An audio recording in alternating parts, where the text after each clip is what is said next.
இன்றைக்கி நம்ம இந்த வீடியோவில் என்ன பார்க்க போகிறோன்னா IT fitter trade theory first year question bank தான் பார்க்க போகிறோம். அதாவது நிமி கொஸ்டின் பேங்கு சப்ஜெக்ட் வந்து பார்த்திங்கன்னா சீட் மெட்டல் பார்ட் 1 பார்க்க போகிறோம். ஸோ இதில் வந்து பார்த்திங்கன்னா மொத்தம் 65 கொஸ்டின் இருக்குது. நம்ம இந்த பார்ட் 1 வந்து 1லேருந்து 50 கொஸ்டின் பார்க்கலாம். இந்த வீடியோக்குள்ளே போகிறதுக்கு முன்னாடி நம்ம சேனலை சப்ஸ்கிரைப் பண்ணலாம், சப்ஸ்கிரைப் பண்ணுங்கள். அப்படியே பக்கத்தில் இருக்கிற பெல் பட்டனை ப்ரெஸ் பண்ணுங்கள். வாங்க ஃபஸ்ட்டு கொஸ்டின் பார்க்கலாம். Which cutting fluid used for drilling in cast iron அப்படின்னு கொடுத்துருக்காங்க. அதாவது கேஸ்ட் அயனில் ட்ரில்லிங் செய்யும் பொழுது எந்த வெட்டு திரவம் பயன்படுத்தப்படுகிறது? ஸோ அதாவது கேஸ்ட் அயனில் வந்து நம்ம எந்த வெட்டு திரவம் பயன்படுத்த மாட்டோம், கூலனும் பயன்படுத்த மாட்டோம், ஆயிலும் பயன்படுத்த மாட்டோம். கேஸ்ட் அயன் வந்து ஏர்லேயே கூலிங் ஆகும். அதாவது இதுக்கு என்ன ஆன்சர் பார்த்தீங்கன்னா ஃபஸ்ட்டு கொஸ்டினுக்கு dry air jet, option A தான் கரெக்டான ஆன்சர். ரெண்டாவது கொஸ்டின் பாருங்கள்.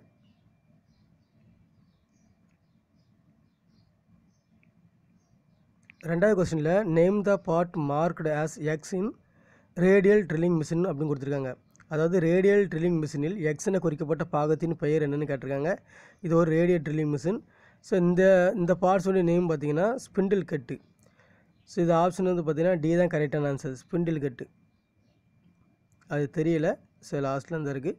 ஸோ ஆப்ஷன் டி தான் கரெக்டான ஆன்சர், ஸ்பிண்டில் கட்டு. மூன்றாவது கொஸ்டின் பாருங்கள்.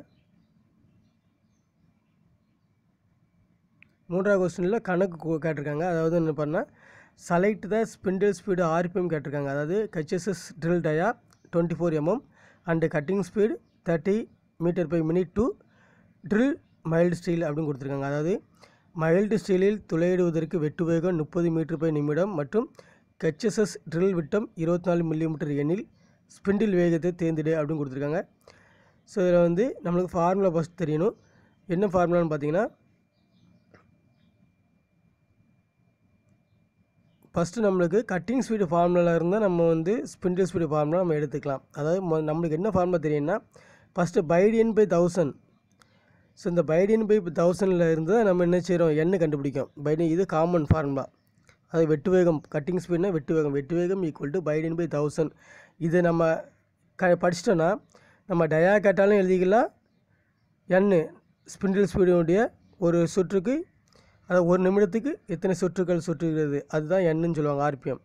ஸோ இதே நம்ம இந்த ஃபார்முலா வந்து உருவாக்கலாம். இப்போ டி கேட்டோன்னா இந்த டிஏ மட்டும் அப்படிங்க வச்சுட்டு பை எண்ணு கீழே போயிடும், கட்டிங் ஸ்பீடு 1000 அதாவது 1000 மேலே போயிடும். ஸோ இதை வச்சு நம்ம ரெண்டு ஃபார்முலா உருவாக்கலாம். டயாவும் உருவாக்கலாம், நம்பர் ஆஃப் ஸ்பீடும் உருவாக்கலாம். இப்போ நம்மளுக்கு கட்டிங் ஸ்பீடு ஃபார்முலா கண்டிப்பாக எல்லாருக்குமே தெரிஞ்சிருக்கணும். பைடியன் பை 1000 தெரிஞ்சால் மட்டும்தான் நம்ம டயா கேட்டாலும் இதுலேருந்து இந்த ஃபார்முலாந்து எடுத்து போடலாம், எண்ணு கேட்டாலும் இந்த ஃபார்முலாந்து எடுத்து போடலாம். இப்போ எண்ணு கேட்டிருக்காங்க, ஸ்பிண்டில் ஸ்பீடு கேட்டிருக்காங்க. நான் வந்து பாருங்கள் எண்ணை அப்படியே வச்சுட்டு இந்த 1000 என்ன செய்கிறேன், பி பக்கத்தில் கொண்டு போகிறேன், பை டியை கீழே கொண்டு வந்துடுதான், அவ்வளோதான். இதுதான் ஸ்பிண்டில் ஸ்பீடோட ஃபார்முலா. இப்போ இது என்ன ஃபார்முலான்னு பாருங்கள். பி வந்து எவ்வளோ கேட்டிருக்காங்கன்னா கட்டிங் ஸ்பீடு 30 போட்டிருக்கேன். அந்த 30 நம்ம இங்கே எழுதிட்டேன். ரெண்டாவது என்னதுன்னா 1000 அப்படியே போட்டிருக்கேன். ஸோ இந்த 7 வந்து எதுலேருந்து வருது, இந்த 7 இதுலேருந்து வருதுன்னா இந்த பையுடைய வேல்யூ இருக்குல்ல, இந்த பைக்கு நம்ம என்ன போடுவோம், 22/7 ஃபார்முலா போடுவோம். ஸோ இந்த 7 தான் நான் நினச்சிருக்கேன், பை வந்து கீழே தான் இருக்குது. பை வந்து பைடிங்கிறது கீழே இருக்குது. இந்த பைடி வந்து கீழே இருக்கிறதுனால நான் இந்த 22 டயா வந்து 24 பை 7 இங்கே இருக்குது. இந்த 7 தான் நான் என்ன செஞ்சுருக்கேன், ஃபஸ்ட்டு மேலே தூக்கி போட்டிருக்கேன். ஸோ அதுவுடைய 7 தான் இந்த 22/7. இந்த 22/7 இங்கே போடாமல் 7 கீழே இருந்து அது மேலே போயிடும் ஆட்டோமேட்டிக்காக. ஸோ அதனால் 7 நான் மேலே போட்டிருக்கேன். ஸோ மேலே போட்டுட்டு தான் நான் செஞ்சுருக்கேன், பாதியாக விட்டு கொடுத்துருக்கேன். ஸோ 30ல் பாதி 15 தான் போட்டாச்சு, 22ல் பாதி 11 போட்டாச்சு, 100ல் பாதி 500 இதை வந்து மட்டும் நான் என்ன பண்ணியிருக்கேன், இங்கே வெட்டி கொடுத்துருக்கேன். 500ல் பாதி 12 இப்படி வெட்டி கொடுத்துட்டு கடைசியில் என்ன செஞ்சுருக்கேன், இந்த சைடு வந்திருக்கேன். இப்படி ஒவ்வொன்றா நம்ம பாதியாக கம்மி பண்ணிகிட்டே வரணும். கம்மி பண்ணிகிட்டே வந்தால் நம்மளுக்கு கடைசியில் என்ன நடக்குன்னா 5 கிடைக்குது, 125 கிடைக்குது, 7 கிடைக்குது, 11 கிடைக்குது, 1 கிடைக்குது.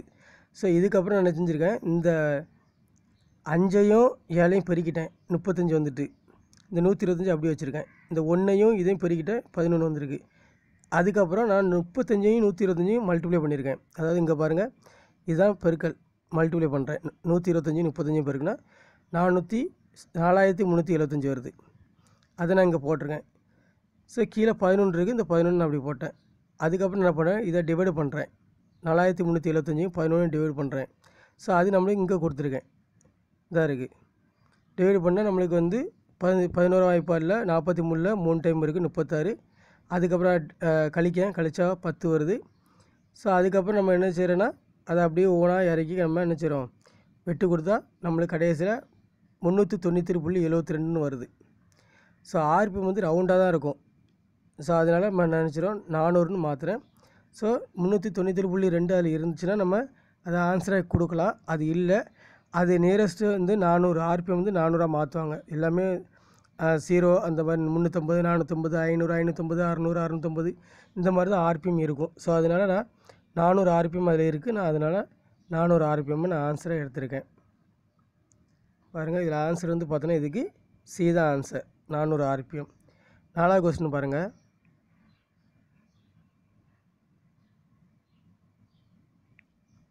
Which one is used to bring the plate closely together after inserting the rivet in hole அப்படின்னு கொடுத்துருக்காங்க. அதாவது துளையில் ரிவிட்டை நுழைத்த பின்பு பிளேட்டுகளை நெருக்கமாக கொண்டு வருவதற்கு எந்த ஒன்று பயன்படுத்தப்படுகிறது? இப்போ அதாவது நம்ம சீட் இருக்குது, 2 சீட் இருக்குது.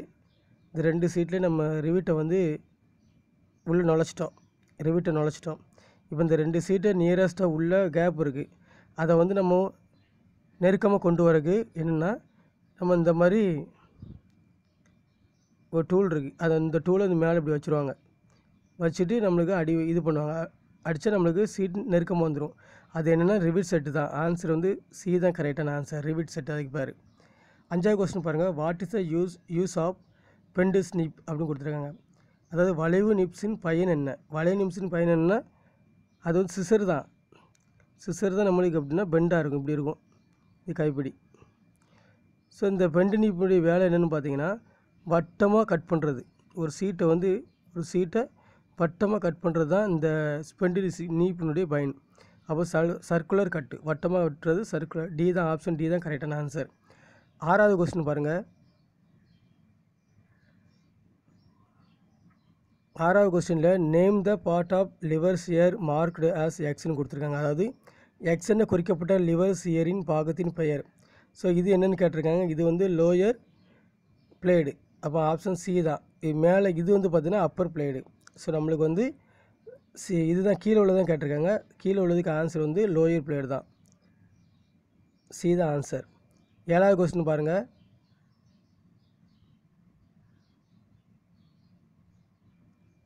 ஏழாவது கொஸ்டினில் ஒரு படம் கொடுத்துருக்காங்க. அதாவது name the sheet metal operation சொல்லி ஒரு படம் கொடுத்துருக்காங்க. சீட் மெட்டல் வேலையின் பெயர் என்ன? ஸோ இது பார்த்திங்கன்னா இது நம்மளுக்கு சீட்டை வந்து மடிக்காங்க. சீட்டை வந்து என்ன செய்கிறாங்க, க்ளோஸ் பண்ணுறாங்க. சீட் வந்து இப்படி கேப் இருக்குது, இந்த மாதிரி கேப் இருக்குது சீட்டில். ஸோ இது இந்த பள்ளத்தை வந்து இப்படி ஒன்றாக்குறாங்க, இந்த கேப்பை அடைக்காங்க. அப்போ இதுக்கு பேர் குரூவிங். இந்த ஆப்ரேஷனுக்கு பேர் ஆப்ஷன் ஏ தான் கரெக்டான ஆன்சர். ஸோ மீதி கீழே வந்து நம்மளுக்கு வந்து பிசிலாம் இருக்குது, பிசிடிலாம் இருக்குது. இதுக்கு இந்த வேலைக்கு ஆன்சர் வந்து பார்த்திங்கன்னா குரூவிங் தான், ஏ தான் ஆன்சர். 8வது கொஸ்டின் பாருங்கள். Name the zinc coated iron அப்படின்னு கொடுத்துருக்காங்க. அதாவது இரும்பில் சிங்க் மூலம் பூசப்பட்டதுன்னு பெயர் என்ன பார்த்தீங்கன்னா கால்வனைஸ்ட் அயன் தான். இரும்பில் வந்து சிங்க் கோட்டட் பண்ணாலே ஒரு இரும்பு ஒரு உலோகம் இருக்குது, இது மாதிரி நம்ம வந்து ஒரு முலாம் பூசுகிறோம், சிங்க் முலாம் பூசுகிறோன்னா அது என்ன அயன் பார்த்தீங்கன்னா கால்வனைஸ்ட் அயன் ஆயிரும். ஆப்ஷன் டி தான் கரெக்டான ஆன்சர். 9வது கொஸ்டின் பாருங்கள். இது ஒரு கணக்கு தான். Calculate the weight of steel plate having length 2000 mm with 500 mm thickness 4 mm and density of 7.85 g/cm³ அப்படின்னு கொடுத்துருக்காங்க. அதாவது 7.85 g/cm³ அடர்த்தி மற்றும் 4 mm தடிமன் 500 mm அகலம் 2000 mm நீளம் இருக்கும் ஸ்டீல் பிளேட்டின் எடையை கண்டுபிடிப்பது அப்படின்னு கேட்டிருக்காங்க. அதாவது இதுக்கு ஒரு ஃபார்முலா தான். அந்த ஸ்டீல் பிளேட்டோட எடையை கண்டுபிடிக்க ஃபார்முலா என்னென்னு பார்த்தீங்கன்னா இங்கே கீழே இருக்குது. இந்த கணக்கும் ஃபார்முலா கணக்கு தான் ஈஸியாக செய்யலாம். பாருங்கள், ஃபஸ்ட்டு நீளம் கொடுத்துருந்தாங்க. இது ரெண்டாவது என்னென்னா இதில் முக்கியமாக கவனிக்க வேண்டியது பார்த்திங்கன்னா இங்கே என்ன இருக்குதுன்னு பாருங்கள். இங்கே சென்டிமீட்டரில் இருக்குது. ஸோ நம்மளுக்கு இங்கே என்ன வேல்யூ கொடுத்துருக்காங்க, எல்லாமே மில்லி மீட்டரில் கொடுத்துருக்காங்க. அப்போ இந்த மில்லி மீட்டரை நம்ம சென்டிமீட்டராக மாற்றணும். இதுதான் ஃபஸ்ட்டு. அதாவது நம்மளுக்கு 10 millimetre equal to 1 centimetre, இதுதான் ஃபார்முலா. அப்போ நம்மளை 10ன்னு வந்தால் அதில் ஒரு ஜீரோ போயிடும். ஒரு ஜீரோ இந்த ஜீரோ போயிட்டுனா 1 சென்டிமீட்டர் இப்படி தான் நமக்கு எடுத்துக்கணும். அப்போ 100 மில்லிமீட்ரு அப்படி இருக்குன்னா நம்ம ஒரு ஜீரோ போயிடுச்சுன்னா 10 சென்டிமீட்ரு இப்படி தான் நம்மளுக்கு வரும். அப்போங்க 2000 மில்லிமீட்டர்னா 200 சென்டிமீட்ரு. ஒரு ஜீரோ எடுத்துட்டோன்னா சென்டிமீட்டராக மாறிடும். ஸோ அதே மாதிரி 500 மில்லிமீட்டர்னா ஒரு ஜீரோ எடுத்தால் 50 சென்டிமீட்டர். இப்போ 4 mm இருக்குது. அது நம்ம வந்து ஒரு புள்ளி உள்ளே கொண்டு போயிட்டோன்னா 0.4ன்னு ஆயிரும். 0.4 சென்டிமீட்டர். இது அடர்த்தி மாறாது, அது சென்டிமீட்டர்லேயே தான் இருக்குது. ஸோ அதனால் 7.85 கிராம் பை சென்டிமீட்டர் ஸ்கொயர் தான். இது ஃபார்முலா என்னென்னு பாருங்கள். ஃபஸ்ட்டு இதுதான் ஃபார்முலா, வெயிட் கண்டுபிடிக்க ஃபார்முலா. எல்லுன்னா நீளம் என்று அகலம் என்று தடிமன் இன்று அடர்த்தி. ஸோ இந்த எல்லாத்தையும் பெருக்கினா நம்மளுக்கு வந்து கிராமில் ஆன்சர் கிடச்சிரும். பாருங்கள்,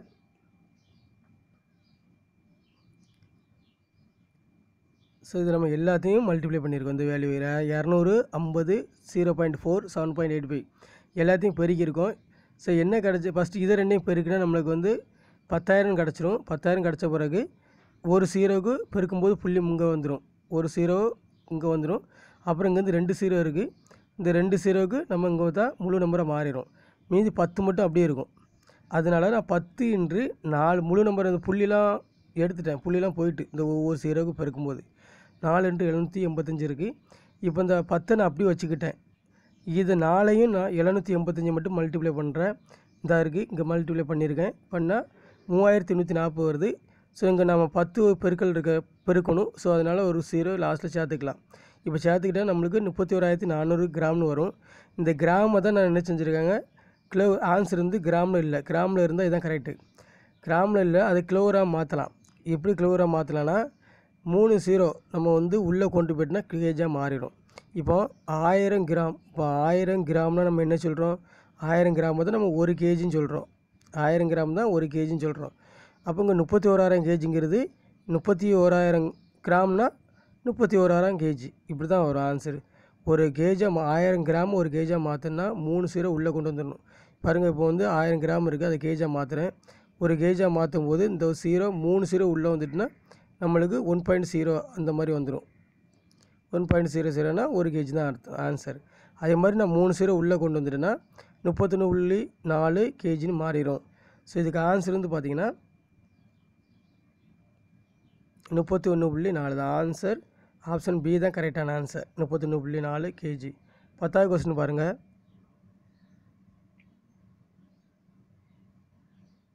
10வது கொஸ்டினில் which sheet metal is highly resistant to corrosion and abrasion அப்படின்னு கொடுத்துருக்காங்க. அதாவது சிராய்ப்பு மற்றும் அரிமானத்தை அதிகமாக எதிர்க்கக்கூடிய சீட் மெட்டல் எதுன்னு பார்த்தீங்கன்னா அலுமினியம் தான். ஆப்ஷன் சி தான் அதிகமான அரிப்பையும் சிராய்ப்பையும் எதிர்க்கக்கூடியது. 11வது கொஸ்டின் பாருங்கள்.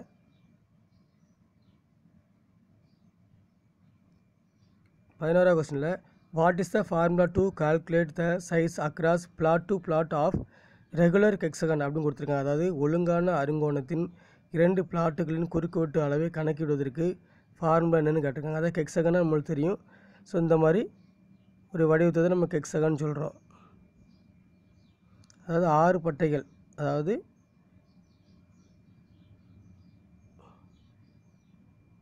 இந்த மாதிரி 6 பட்டைகள், இதிலேருந்து இதுவரை தான் பிளாட் டு பிளாட் கிராஸு. இதுதான் அவன் வந்து என்னென்னு கேட்கான், இதுக்குரிய ஃபார்முலா தான் கேட்காங்க. ஸோ அப்போ இந்த பிளாட் டு பிளாட், இதனுடைய பிளாட் டு பிளாட்டுடைய சைஸுடைய அக்ராஸ் சைஸ் என்னென்னு பார்த்தீங்கன்னா ஃபார்முலா √3a. ஆப்ஷன் சி தான் கரெக்டான ஆன்சர், √3 × a. 12வது கொஸ்டின் பாருங்கள். What is the uses of stack in sheet metal work. அதாவது சீட் மெட்டல் வேலையில் ஸ்டேக்ஸின் பயன் என்ன. ஸ்டேக் வந்து என்ன பயன்னா சீட் மெட்டல் தாங்குது, சப்போர்ட்டிங் பீஸ். ஸோ அதில் தான் நம்ம சீட் மெட்டல் வந்து பெண்ட் பண்ணது யூஸ் பண்ண கீழே வச்சு. அப்போ இது ஆன்சர் வந்து பி தான், சப்போர்ட்டிங் பீஸ். சீட் மெட்டல் தாங்க பயன்படுற ஒரு டூல் தான் ஸ்டேக்கு. 13வது கொஸ்டின் பாருங்கள்.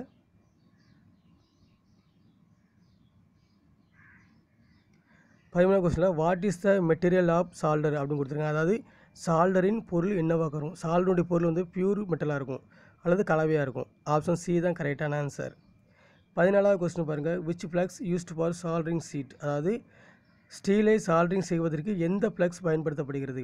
அதாவது நம்ம ஸ்டீலை சால்டரிங் பண்ணணும், அதுக்கு என்ன ஃப்ளக்ஸ் பார்த்தீங்கன்னா அம்மோனியம் குளோரைடு தான்.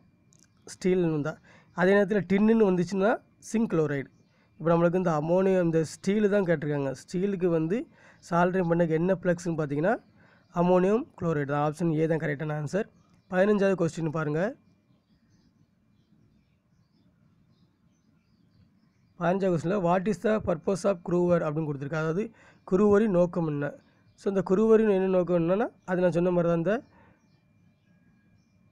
இந்த 2 குருவை வந்து நம்ம இணைக்க தான் இணைச்சது. இந்த இதை உள்ள மடிக்கைக்கு தான் நம்ம பயன்படுது.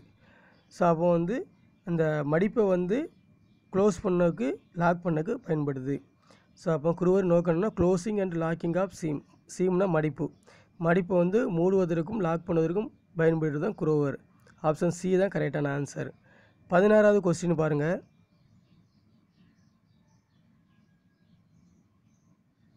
16வது கொஸ்டினில் what is the material use to manufacture Revit அப்படின்னு கொடுத்துருக்காங்க. அதாவது ரிவிட்டுகள் தயாரிப்பதற்கு என்ன பொருள் பயன்படுத்தப்படுகிறது?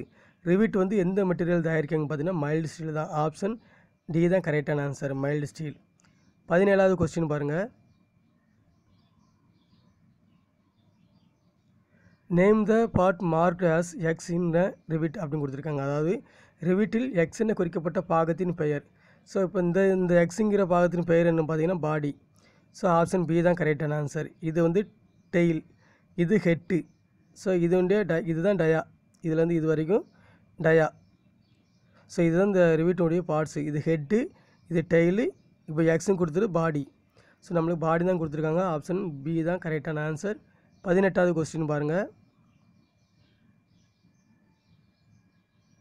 18வது கொஸ்டினில் which is the operation of covering area of the metal with molten solder அப்படின்னு கொடுத்துருக்காங்க. அதாவது உருகிய சால்டர் கொண்டு மெட்டலின் பரப்பை நிரப்புவதற்கு அதனுடைய வேலை எதுன்னு கேட்டிருக்காங்க. நிரப்புவதின் வேலை. அதாவது இப்போ ஒரு மெட்டல் இருக்குது. ஸோ இதில் லேசாக பள்ளம் இருக்குது. ஸோ மெட்டல் லேசாக பள்ளம் இருக்குது. இந்த பள்ளத்தை வந்து நம்ம வந்து ஃபில் பண்ணணும். அப்படின்னா உருகிய மெட்டலை சால்டர் உருகி இந்த மெட்டலில் ஃபில் பண்ணணும், இந்த ஹோல்ஸை அடைக்கணும். அப்படின்னா அதுக்கு பேர் டின்னிங். ஆப்ஷன் டி தான் கரெக்டான ஆன்சர். 19வது கொஸ்டின் பாருங்கள். Which Revit is used in heavy structural work அப்படின்னு கொடுத்துருக்காங்க. அதாவது அதிக எடை கட்டமைப்பு வேலையில் எந்த ரிவிட் பயன்படுத்தப்படுகிறது? இப்போ சின்ன சீட்டாக இருந்து நம்ம 2 சீட்டையும் இணைக்கினா அது ஒரு ரிவிட்டு நம்ம பயன்படுத்துவோம். கோனிக்கல் ரிவிட்டு ஹெட் ரிவிட்னு பயன்படுத்துவோம். இது அதே மாதிரி கனமான ஒரு உலோகத்தை இணைக்கணும் ரிவிட் மூலமாக. ஸோ அப்படின்னு பார்த்தீங்கன்னா இதுக்கு வந்து ஃபேன் கட் ரிவிட்டு தான் பயன்படுத்தணும். அதாவது ஹெவி டெக்ஸ்டைல் ஒர்க்குக்கு வந்து ஃபேன் கட்டு. இது எப்படி ஞாபகத்தில் வச்சுக்கின்னா ஹெவினா அதிகமான எடை கொண்ட பொருள். அதிகமான பணத்தை நம்ம பேங்க்லேருந்து எடுக்கும்போது பேன் கார்டு யூஸ் பண்ணணும். பேன் கார்டு கேட்பாங்க. ஸோ அதே மாதிரி ஹெவி டச் அதிகமான கட்டமைப்புள்ள வேலையில் வந்து நம்ம என்ன ரிவிட் பயன்படுத்தணும்? பேன் கார்டு மாதிரி பேன் கட் ரிவிட்னு ஞாபகத்தில் வச்சுக்கிடுங்க. ஆப்ஷன் ஏ தான் கரெக்டான ஆன்சர். 20வது கொஸ்டின் பாருங்கள். What is the name of tool is use to support the snap cut rivet அப்படின்னு கொடுத்துருக்காங்க. அதாவது ஸ்னாப் கட் ரிவிட் தாங்குவதற்கு பயன்படுத்தப்படும் டூலின் பெயர் என்னென்னு கேட்டிருக்காங்க. ஸ்னாப் கட்டுனா நம்மளுக்கு வந்து ஸோ இந்த ரிவிட்டுடைய இதுதான் ஸ்னாப் கட்டு. இதை வந்து தாங்கக்கூடிய பொருள் என்னென்னு பார்த்தீங்கன்னா டோலி. ஸோ இதில் வச்சு மேலே நினச்சிவாங்க அடிச்சிங்கன்னா இது ரவுண்டாக மாறும். ஸோ இது கீழே வந்து ஸ்னாப் கட்டை தாங்குகிற டூல் வந்து பார்த்தீங்கன்னா டோலி. ஆப்ஷன் ஏ தான் கரெக்டான ஆன்சர். 21வது கொஸ்டின் பாருங்கள். So name the riveting defect shown அப்படின்னு கொடுத்துருக்காங்க. அதாவது காட்டப்பட்டுள்ள குறைபாடு உடைய ரிவிட்டின் பெயர் என்னென்னு ரிவிட்டின் பெயர் கேட்டிருக்காங்க. இது இந்த குறைபாடு உள்ள பார்த்திங்கன்னா ஒரு ஹெட்டு இப்படி இருக்குது, சென்டர் வந்து இதில் வந்துருக்கு. அதாவது சென்டர் லைன், இந்த சென்டர் லைன் பாருங்கள், இந்த சென்டர் லைன் பாருங்கள். ஸோ இது கரெக்டாக இருக்குது. இது வந்து கரெக்டாக சென்டரில் இருக்குது. இந்த ஹோல்ஸுக்கு இந்த ரிவிட்டு கட்டுக்கு சென்டராக இருக்குது, இந்த ரிவிட்டு கட்டுக்கும் சென்டர் இல்லை. அப்போ ரிவிட்டு கட்டு வந்து சென்டர் வந்து விலகி இருக்குது. அப்போ இதுக்கு ஆன்சர் வந்து Revit cut not centre with a strong. Option C தான் கரெக்டான ஆன்சர். ரிவிட் கட்டு சென்டரில் இல்லை. 22வது கொஸ்டின் பாருங்கள்.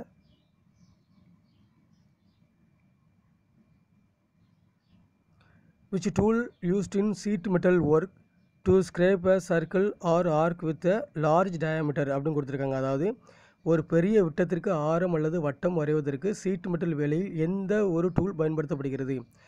ஸோ ட்ராமல் தான் நம்ம சீட்டு மட்டும் இல்லை, ரொம்ப பெரிய இதுக்கு வந்து நம்ம வந்து இது போடணும் வரையணும்னா நம்ம ட்ராமல்.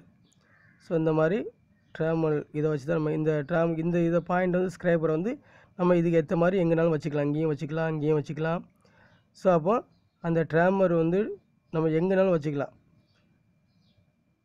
இப்போ இந்த ட்ராமர் வச்சு தான் நம்ம என்ன செய்கிறாங்க, இப்படி வட்டம் போடலாம் ஃபுல்லாக. எவ்வளோ பெரிய வட்டம் இல்லைனா பெரிய ஆறுக்கு, அந்த மாதிரி ஆறுக்குனா அரை வட்டம், பெரிய ஆறுக்கு இந்த மாதிரி பண்ணிக்கலாம். ஸோ இதுக்கு என்னென்னா சீட் மீட்டர் பெரிய வட்டம் போகிற ட்ராமல் தான். ஆப்ஷன் பி தான் கரெக்டான ஆன்சர். 23வது கொஸ்டின் பாருங்கள். Why burr form on the under side of the sheet metal while shearing அப்படின்னு கொடுத்துருக்காங்க. அதாவது வெட்டும் வேலையின் பொழுது சீட்டு மெட்டலின் கீழ்ப்பக்கம் பிசிறு உருவாகுவது ஏன் அப்படின்னு கேட்டிருக்காங்க. அதாவது நம்ம சீட் மெட்டலை வந்து சீட்டு இந்த இதான் வந்து பிளேடு, லோயர் பிளேடு, இது மேலே தான் நம்ம சீட்டை வச்சுருப்போம். மேலே இருக்கிற ஒரு இதை வச்சு நம்ம ப்ரெஸ் பண்ணி அமுக்குவோம். அமுக்குனா சீட்டு கட் ஆகும். அது வந்து பார்த்திங்கன்னா அப்பர் பிளேடுக்கும் லோயர் பிளேடுக்கும் அப்பர் பிளேடுக்கும் இடைவெளி எவ்வளோ இருக்கும் பார்க்கணும். ஸோ இந்த இடைவெளி வந்து அதிகரிச்சிச்சுன்னா நம்மளுக்கு வந்து கீழே வந்து சீட் மெட்டலில் ஒரு பரு ஃபார்ம் ஆகும். அப்போ கிளியரன்ஸ் அதிகமாக இருக்கிறது தான், ரெண்டு பிளேடுக்கும் உள்ள கிளியரன்ஸ் அதிகமாக இருந்துச்சுன்னா நம்மளுக்கு வந்து அந்த மாதிரி பரு வந்து உருவாகும். அப்போ ஆப்ஷன் வந்து டி தான் கரெக்டான ஆன்சர். எக்ஸசிவ் கிளியரன்ஸ், ரெண்டு பிளேடுக்கும் உள்ள இடைவெளி அதிகமாக இருக்கிறது தான் காரணம். 24வது கொஸ்டின் பாருங்கள். இதில் வந்து படம் கொடுத்துருக்காங்க. What is the name of part marked எக்ஸ்னு கொடுத்துருக்காங்க. ஸோ இந்த எக்ஸ்னு குறிக்கப்பட்ட பாகத்தின் பெயர் அப்படின்னு கேட்டிருக்காங்க. இந்த இதுதான் கிளாம்பு, இது வேறு ஒன்றும் இல்லை ஆன்சர். இந்த போர்ஷன் தான் என்னென்னு கேட்டிருக்காங்க. இது என்ன போர்ஷன் பார்த்தீங்கன்னா, ஸோ பி தான் ஆன்சர், கிளாம் தான் ஆன்சர். மீதி 2 ஆப்ஷன் கீழே இருக்குது, சியும் டியும் நம்மளுக்கு கீழே இருக்குது பாருங்கள். அப்பர் பிளேட், அப்பர் பிளேட்னால் நம்மளுக்கு தெரியும். அப்பர் பிளேட்னால் இது வந்து பார்த்திங்கன்னா லோயர் பிளேடு, மேலே இருக்கிறது அப்பர் பிளேடு. ஸோ அது இங்கே இருக்குது, இந்த இருக்குது அது சரியா. அடுத்த கொஸ்டின் பாருங்கள். 25வது கொஸ்டின்.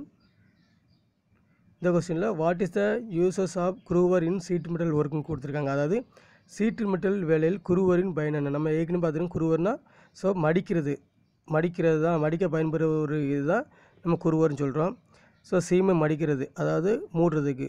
ஆப்ஷன் சி தான், க்ளோசிங் ஆஃப் சீமை வந்து மடிப்பை மூடுவதற்கு தான் இந்த குரூவர் பயன்படுகிறது. 26வது கொஸ்டின் பாருங்கள். Which rivets are used in light assembly ஒர்க்குன்னு கொடுத்துருக்காங்க. அதாவது லேசான இணைப்பு வேலையில் எந்த ரிவிட்டுகள் பயன்படுத்தப்படுகிறது அப்படின்னு கேட்டிருக்காங்க. லேசான வேலைன்னு வந்தாலே நம்ம என்ன ரிவிட் பயன்படுத்தணும், கோனிக்கல் கட் ரிவிட் தான் பயன்படுத்தணும். ஆப்ஷன் டி தான் கரெக்டான ஆன்சர். 27வது கொஸ்டின் பாருங்கள்.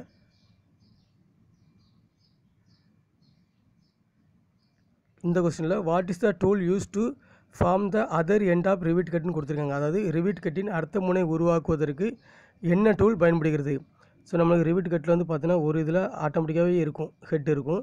ஸோ நம்மளுக்கு இந்த இடத்துல வந்து ஒரு ஹெட் உருவாகணும்.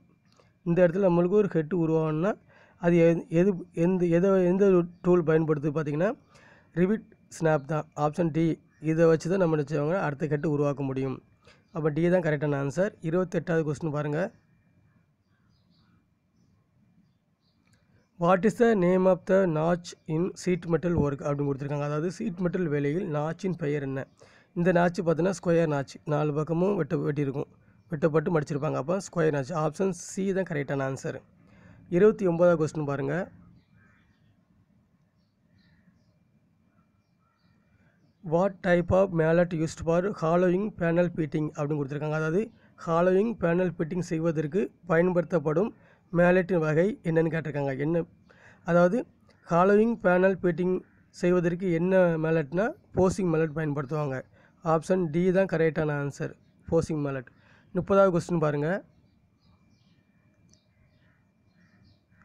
What is the fault in riveting அப்படின்னு கொடுத்துருக்காங்க.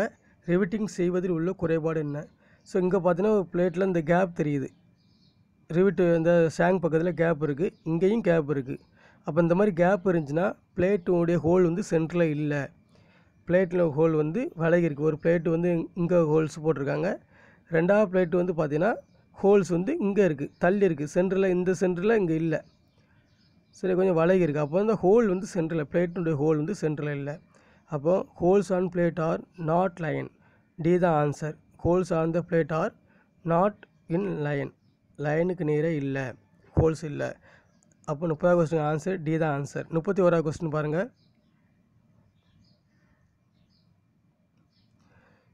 which stake is used to form an arc of circle beveling along one side அப்படின்னு கொடுத்துருக்காங்க. அதாவது ஒரு பக்கத்தை வட்டத்தின் ஆரத்துக்கு சாய்வாக உருவாக்க எந்த ஸ்டேக் பயன்படுத்தப்படுகிறது? வட்டத்துக்கு ஆரத்துக்கு சாய்வாக உருவாக்கப்படும் ஸ்டேக் வந்து பார்த்தீங்கன்னா ஹால்ஃப் மூன் ஸ்டேக் தான். ஆப்ஷன் சி தான் கரெக்டான ஆன்சர், ஹால்ஃப் மூன் ஸ்டேக். 32வது கொஸ்டின் பாருங்கள். What is the name of supporting tool in sheet metal work அப்படின்னு கொடுத்துருக்காங்க. அதாவது சீட்டு மெட்டல் வேலையில் தாங்கும் கருவியின் பெயர் என்னன்னு கேட்காங்க. இது என்ன ஸ்டேக்னு பார்த்தீங்கன்னா round bottom stake. Option D தான் கரெக்டான ஆன்சர், ரவுண்டு பாட்டம் ஸ்டேக். இந்த ஸ்டேக்குடைய பேர் வந்து ரவுண்டு பாட்டம் ஸ்டேக்கு, ரவுண்டாக இருக்கும் மேலே, அதனால் round stake, round bottom stake. 33வது கொஸ்டின் பாருங்கள். What is the name of the joint in sheet metal அப்படின்னு கொடுத்துருக்காங்க. சீட் மெட்டல் வேலையில் இணைப்பின் பெயர் என்னென்னு கேட்டிருக்காங்க. ஸோ இந்த இதில் என்னெல்லாம் இணைச்சிருக்காங்கன்னா இது வந்து சிங்கிள் குரு, இது ஒரு சிங்கிள் குரு, இந்த ரெண்டு குருவையும் ஒரு இதை வச்சு இணைச்சிருக்காங்க. ஸோ இது ரெண்டு குருவையும் இணைக்கிறனால டபுள் குரு ஜாயிண்ட். இது பேர், இது ரெண்டு குருவை நம்ம இணைச்சிருக்காங்க. குருனா பள்ளம், இங்கே ஒரு பள்ளமான ஒரு இது இருக்குது, இங்கே ஒரு பள்ளம், இந்த ரெண்டு பள்ளத்தையும் இது இணைக்கிறது double groove joint. Option D தான் கரெக்டான ஆன்சர். 34வது கொஸ்டின் பாருங்கள்.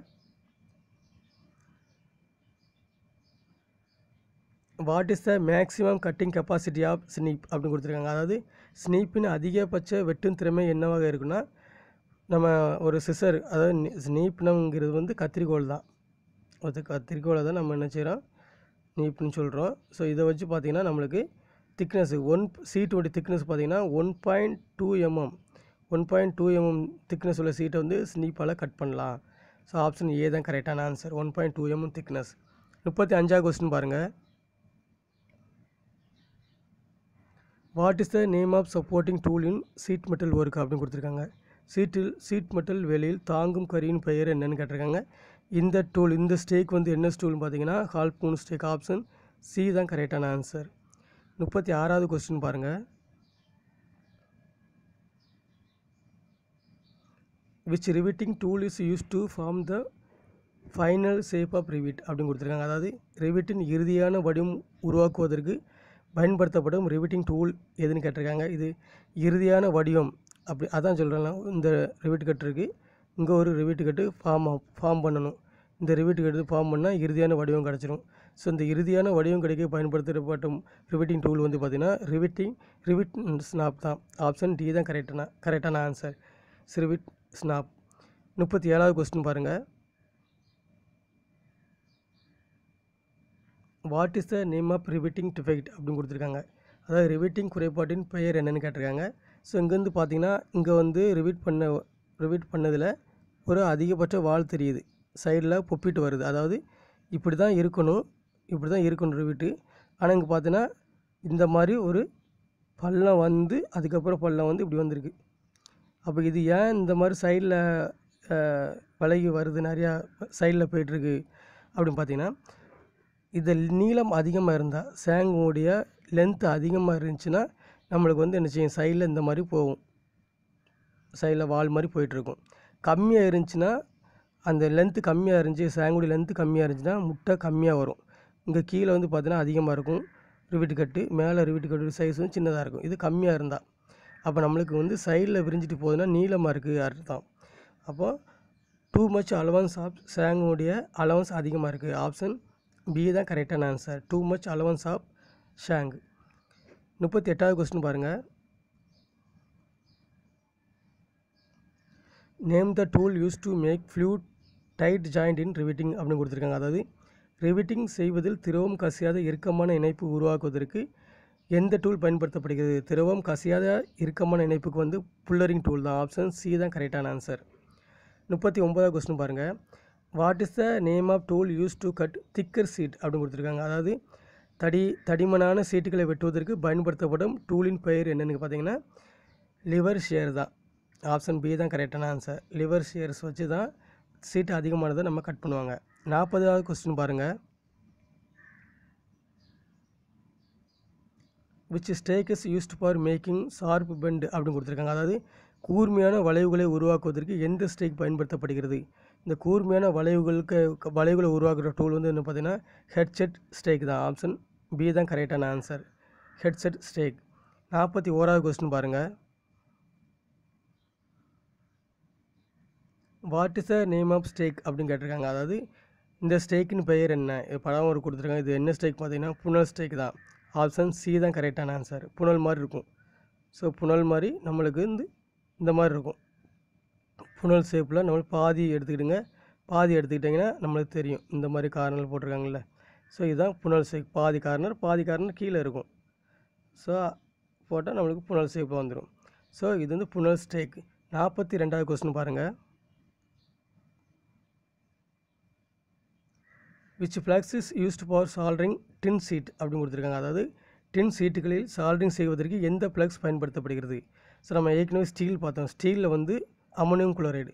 இங்கே டின் சீட்டில் வந்து என்ன ஃப்ளக்ஸ் பயன்படுத்துவாங்க அப்படின்னு பார்த்தீங்கன்னா சிங்க் குளோரைடு. ஆப்ஷன் சி தான் கரெக்டான ஆன்சர், சிங்க் குளோரைடு. 43வது கொஸ்டின் பாருங்கள். What is the seam used in sheet metal joint for roofing and panelling அப்படின்னு கொடுத்துருக்காங்க. அதாவது கூரை மற்றும் தட்டிற்கான சீட் மெட்டல் இணைப்பில் எந்த மடிப்பு பயன்படுத்தப்படுகிறது? அந்த ரூப்பிங் அந்த மாதிரி வந்தாலே டபுள் குரூ சீம் தான். ஆப்ஷன் டி தான் பயன்படுத்துவாங்க. அதாவது சொன்னல, இங்கே ஒரு சிங்கிள் குரூ, இங்கே ஒரு சிங்கிள் குரூ. இந்த ரெண்டு சீட்டையும் நம்ம இணைக்கிறது டபுள் குரூ சீம். இந்த ரெண்டையும் வச்சு வாங்கி அடித்தாங்கன்னா ஸோ நம்மளுக்கு என்ன ஆயிரும்? இப்படி ஒட்டிடும். இந்த மாதிரி எல்லாம் ஒட்டிடும், சேம் ஆயிரும். ஸோ அதுதான் டபுள் குரூ சீம் தான் நம்மளுக்கு வந்து இந்த ரூப்பிங் அண்டு பெனலிங்கில் பயன்படுத்துகிறாங்க ஜாயிண்டை. 44வது கொஸ்டின் பாருங்கள். வாட் இஸ் ரிவிட் இன்டர்ஃபரன்ஸ் அப்படின்னு கொடுத்துருக்காங்க. அதாவது ரிவிட் இன்டர்ஃபரன்ஸ் என்பது என்னென்னு கேட்டிருக்காங்க. ரிவிட் இன்டர்ஃபரன்ஸ் என்னென்னா இந்த ரிவிட் கட்டு உருவாக்குற நீளத்தை பொறுத்தது. இந்த ரிவிட் கட்டு ஏற்கனவே ஒன்று இருக்கும், கீழே வந்து உருவாகுதுன்னு வச்சுக்கலாம். இந்த ரிவிட் கட்டு உருவாகுதில்ல, இது உருவாகுக்கு தேவை நீளத்தை தான் நம்ம ரிவிட் இன்டர்ஃபரன்ஸ் சொல்கிறோம். அப்போ so length to form the head. Option C தான். ரிவிட் கட்டை உருவாக்குற லென்த்தை தான் நம்ம நினச்சிக்கிறோம் ரிவிட் இன்டர்ஃபரன்ஸ் சொல்கிறோம். ஆப்ஷன் சி கரெக்டான ஆன்சர். 45வது கொஸ்டின் பாருங்கள். What is the purpose of hole marked as X அப்படின்னு கொடுத்துருக்காங்க. அதாவது எக்ஸ்ன்னு குறிக்கப்பட்ட துளையின் நோக்கம் என்ன? ஸோ இங்கே இந்த இதில் பாருங்கள், ஒரு துளை இருக்குது. இந்த துளையுடைய நோக்கம் என்னென்னு பார்த்தீங்கன்னா இதுதான் வந்து கிராக்கை வந்து அரெஸ்ட் பண்ணுது, மூடுது. ஸோ இதுக்கு என்ன ஆன்சர் பார்த்தீங்கன்னா arrest the crack. Option A தான் கரெக்டான ஆன்சர். கிராக்கை வந்து மூடக்கு பயன்படுது, அரெஸ்ட் பண்ண பயன்படுது தான் இந்த ஹோல்ஸ், நடுவில் ஹோல்ஸ் இருக்கிறது. 46வது கொஸ்டின் பாருங்கள். What is the reason for faulty riveting அப்படின்னு கொடுத்துருக்காங்க. அதாவது ரிவிட்டிங் குறைபாட்டிற்கான காரணம் என்னென்னு பார்த்தீங்கன்னா சீட்டு வந்து பார்த்திங்கன்னா இம்ப்ராப்பராக இருக்குது. சீட்டு வந்து ஒரு சீட்டு கம்மியாகவும் இன்னொரு சீட்டு வந்து அதிகமாகவும் இருக்கும். ஸோ இல்லைனா சீட்டு வந்து கார்னரில் அதிகமாக இருக்குது. அப்போ ரெண்டு சீட்டுமே நம்மளுக்கு வந்து இங்கேருந்து இங்கே 100 எம்எம்னா சீட்டு வந்து பார்த்தீங்கன்னா 110 எம்எம், ரெண்டு சீட்டுமே 110 எம்எம் இருந்துச்சுன்னா நம்ம ரிவிட் அடிக்கும்போது நடுவில் கேப் வந்துடும். ரெண்டுலேயும் கேப் இருக்கும். ஒரு இதில் கேப் இருந்துச்சுன்னா, இதில் மட்டும் கேப் இருந்துச்சுன்னா இது நீளமாக இருக்குன்னு அர்த்தம். இப்போ ரெண்டுமே கேப் இருந்துச்சுன்னா ரெண்டுமே நீளமாக இருக்குன்னு அர்த்தம். ஸோ அப்போ இது ஸ்ட்ரெயிட்டாக தான் இருக்குது, கீழே உள்ளது ஸ்ட்ரெயிட்டாக தான் இருக்குது. இந்த மேலே உள்ளது பார்த்திங்கன்னா அதுதான் பெண்ட் ஆகிருக்கு. இப்போ இது பெண்ட் ஆகிருக்கு, மேலே உள்ளது தான் பெண்ட் ஆகிருக்குன்னா அப்போ இதில் தான் இம்ப்ராப்பர் லென்த் வந்து மெயின்டைன் பண்ணல, மாறுது. ஸோ அப்போ இது என்ன ஆன்சர் பார்த்தீங்கன்னா இம்ப்ராப்பர் ஜாயிண்ட் ஆஃப் பிளேட். அதான் ஆன்சர். ஆப்ஷன் பி தான் கரெக்டான ஆன்சர். சார் இங்கே வந்து என்ன போட்டிருக்காங்கன்னா இது ஏ, இது இங்கே டைப் பண்ணும்போது இதாக இருக்குது, இது ஏ, கீழே பி, இது சி, டி. இப்போ நம்ம இம்ப்ராப்பர் ஜாயிண்ட் ஆஃப் பிளேட் அப்படி தான் இதுதான் ஆன்சர். அப்போ நமக்கு ஆன்சர் வந்து இதுதான், சியில் தான் வருது ஆன்சர். ஸோ கரெக்டான ஆன்சர் வந்து இம்ப்ராப்பர் இதுதான், சி. அது பியாக போட்டிருக்கேன். 47வது கொஸ்டின் பாருங்கள்.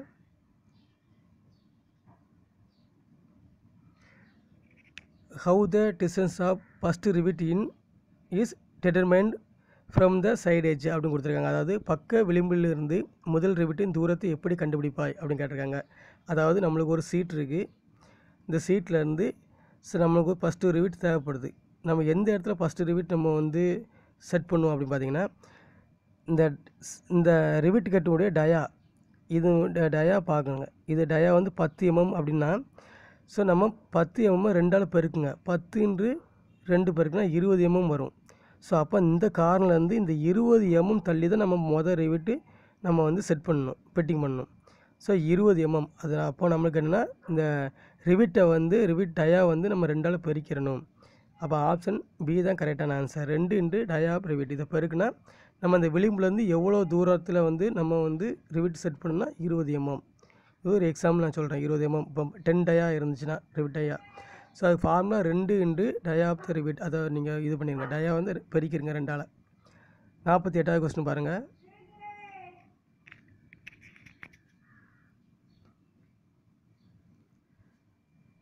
What is the part marked as X in the hand sharing machine அப்படின்னு கொடுத்துருக்காங்க. அதாவது ஹேண்ட் ஷேரிங் மிஷினில் எக்ஸ் என குறிக்கப்பட்ட பாகம் என்ன அப்படின்னு பார்த்தீங்கன்னா, இது வந்து நம்ம ஏற்கனவே சொல்லியிருக்கோம். இது வந்து லோயர் பிளேடு, இது அப்பர் பிளேடு. ஸோ நம்மளுக்கு வந்து இப்போ எக்ஸு கேட்டிருக்காங்க. இது எக்ஸும் கேட்டால் அதுக்கு வந்து என்னென்னு பார்த்தீங்கன்னா அப்பர் பிளேடு. ஆப்ஷன் டி தான் கரெக்டான ஆன்சர். 49வது கொஸ்டின் பாருங்கள். What is the advantage of stack in sheet metal work? Sheet metal வேலையில் ஸ்டேக்கின் நன்மைகள் என்ன, பயன்கள் என்னென்னு பார்த்தீங்கன்னா, இந்த ஸ்டேக்கு தான் நம்ம வந்து தாங்குவதற்கு பயன்படுது. அப்போ சப்போர்ட்டிங். ஆப்ஷன் பி தான், சீட் மெட்டல் தாங்குவதற்கு பயன்படுகிறது. லாஸ்ட் கொஸ்டின் பாருங்கள், 50வது கொஸ்டின்.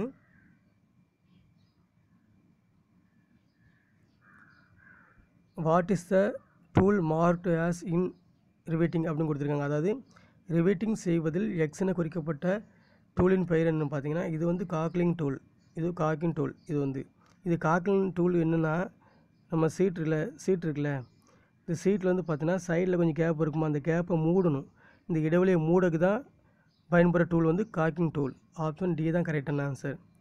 டியர் ஃப்ரெண்ட்ஸ், நம்ம இந்த சீட் மெட்டலில் வந்து பார்ட் 1ல் 50 கொஸ்டின் பார்த்துருக்கோம். நம்ம மீதி 15 கொஸ்டின் இருக்குது. அதை வந்து பார்ட் 2ல் பார்க்கலாம். Thanks to all.